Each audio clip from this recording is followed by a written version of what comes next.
Okay, KGX, kumusta kayong lahat? At balikan lang natin tong news natin mga Lodi, no? So alam naman natin na putok na putok, no, yung pagbalik ng pag-accept ng ETF, no, or ng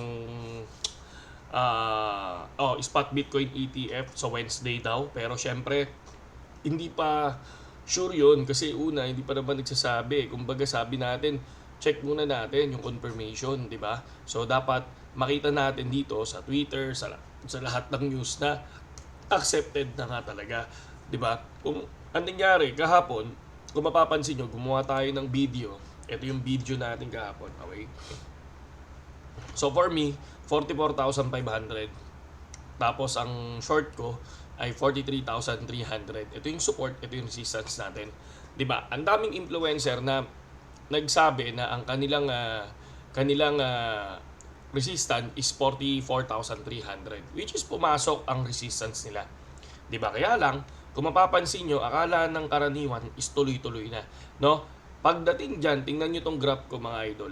No, yung ginawa natin. Saktong-sakto yung reject kung nasaan yung pinaka second resistance natin, which is ito yung confirmation na tinatawag natin. Ako kasi, laging dalawa yung nilalagay ko, pero hindi ako pumapasok sa unang resistance.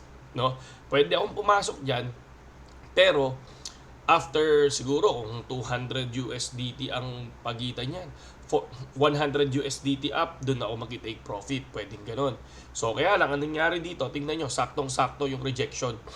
Di ba? Yan, no? Saktong-sakto yung rejection na yan, mga Lodi, no? Kaya, wag na wag kayong papasok kung kayo meron kayong sariling analysis, mga idol. Sundin nyo yung analysis nyo na alam nyo kung nasan yung support and resistance. Kasi, kapag hindi nyo alam yan, mga idol, no? Basta bigla na lang kayo pumasok, ay, maglulong ako.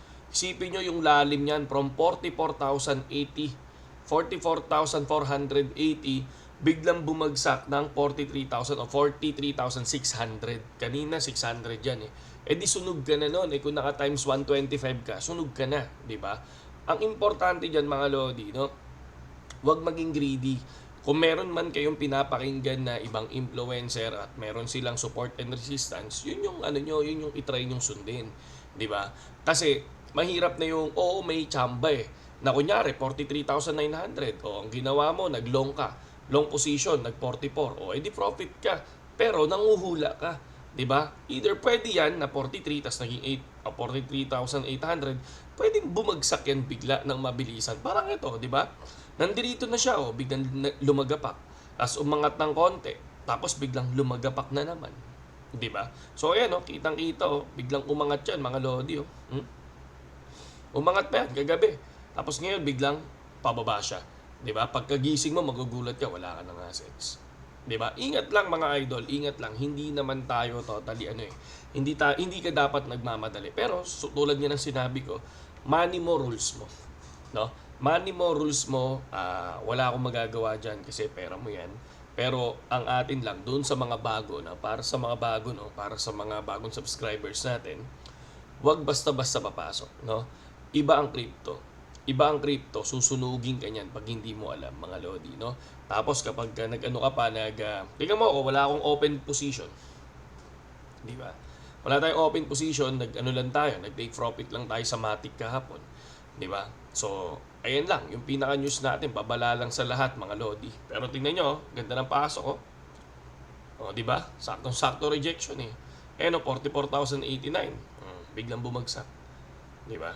So, yun lang sa ngayon, KGX, at good morning sa lahat. Kakagising ko lang, no? Hindi tayo mag-asawa mag-update, mga Lodi, no? Sa mga gustong pumasok sa BitGet, dyan lang yung link natin sa description. Kasi if ever, kung nasa BitGet kayo, pare-parehas tayo ng numbers.